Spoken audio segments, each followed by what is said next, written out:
हाल के दिनों में दिल्ली के कोचिंग सेंटर में यूपीएससी की तैयारी कर रहे 3 अभ्यर्थियों की बेसमेंट के पानी में डूबने से मौत पर हंगामा मचा हुआ है। हादसे के बाद देश भर के कोचिंग सेंटरों की जांच शुरू हो गई है और कई कोचिंग सेंटरों पर ताला भी लग गया है।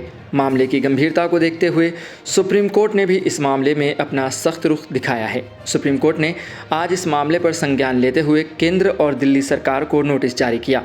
सुप्रीम कोर्ट ने कहा है कि कोचिंग संस्थानों में सुरक्षा मानक सुनिश्चित होने तक ऑनलाइन कक्षाएं संचालित की जाएं।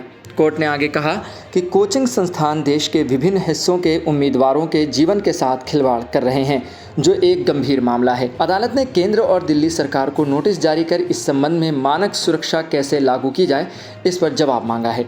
न्यायमूर्ति सूर्यकांत और न्यायमूर्ति अजुल भुइयां की पीठ ने इस घटना को आंखें खोलने वाली बताते हुए कहा, ये कोचिंग संस्थान मौत के चैम्बर बन गए हैं। गौरतलब है कि 29 जुलाई को दिल्ली के मुख्य सचिव ने अपनी रिपोर्ट दिल्ली सरकार को सौंपी थी। रिपोर्ट में कहा गया है कि राजेंद्र नगर स्थित राव कोचिंग इंस्टीट्यूट ने ड्रेनेज सिस्टम को पूरी तरह से बंद कर दिया है। साथ ही संस्थान में बचाव की भी कोई व्यवस्था नहीं थी। हालांकि इस रिपोर्ट पर कई सवाल उठाए गए हैं।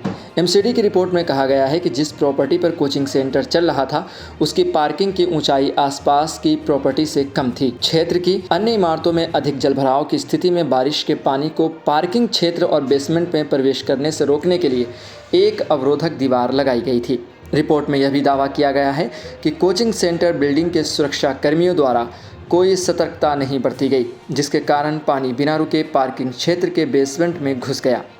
गौरतलब है कि सुप्रीम कोर्ट से पहले इस मामले की सुनवाई करते हुए दिल्ली हाई कोर्ट ने भी कड़ी नाराजगी जताई थी। वहीं पिछले दिनों दिल्ली के ओल्ड राजेंद्र नगर में जो हादसा हुआ था, उसके हवाले से एक और खबर आई थी। वो ये थी कि दृष्टि आईएएस के जिन छात्रों का देहांत हुआ था, उनके परिवारों को 10-10 लाख रुपए की आर्थिक सहायता देने की घोषणा भी की गई थी। पिछले कुछ दिनों में 2 हादसों की 4 मौतें हो गई थी, जिसके बाद कई कोचिंग सेंटरों पर ताला लगाया है।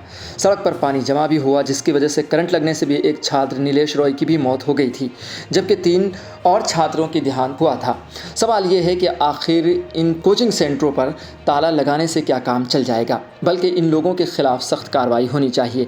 आईएएस और आईपीएस के नाम पर ये छात्रों से एक अच्छी खासी फीस वसूलते हैं, लेकिन अगर उन फीस वसूलने के बाद उनको सही सुविधा न दी जाए और ज़रा सी बारिश में लोगों की मौत हो जाए तो सवाल उठता है। और सवाल ज़रूरी है कि आखिर ये लोग इतनी मोटी फीस लेने के बाद अच्छी सुविधा क्यों नहीं दे रहे हैं। कोर्ट की नाराज़गी जायज़ है। कोर्ट ने जो अपना गुस्सा दिखाया है वो सही है। अब इंस्टीट्यूट्स को सोचना चाहिए कि वो आखिर कैसे काम करेगी। ऐसी खबरों के लिए देखते रहें सहारा समय का समय डिजिटल।